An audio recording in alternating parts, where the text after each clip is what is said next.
వీరరుద్ర స్వామి temple అండి. Bus అందరికీ ఈడ శివుడు అందరూ ఉన్నారు ఇక్కడ. చూడండి జనం దండిగా ఉన్నాడు. దేవుడు అలా లోపల ఉన్నాడు, కనపడదు.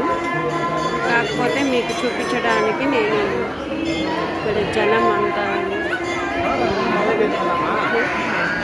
ఇంక ఇదే లాస్ట్. దేవుడు లోపల ఉన్నాడు, కనపడదు. నేను పనిచేసే వాళ్ళతో వచ్చానన్నమాట. లైన్స్ దండిగా ఉన్నారు ఇక్కడ. నేను పోలేదు, ఇక్కడ కూర్చున్నాను నేను. అందరూ ఉన్నారు ఇక్కడే, వాళ్ళు లైన్లో ఉన్నారు మా అక్కోళ్ళు. ఉంటానండి, ఇదే లాస్ట్ వీచ్. మీరు ఏమనుకోవద్దండి, నేను ముస్లిం అయినా కూడా తెలుగు వాళ్ళ టెంపుల్స్ పోతూ ఉంటాను అక్కతో. నేను పనిచేస్తాను. ఓకే అండి, ఉంటానండి, బాయ్. షేర్ చేయండి, ఫాలో చేయండి, సబ్స్క్రైబ్ చేయండి. ఈ వీడియో మీకు బాగా నచ్చుతుంది అనుకుంటున్నాను. 3 వీడియోస్. ఓకేనా? బాయ్ అండి.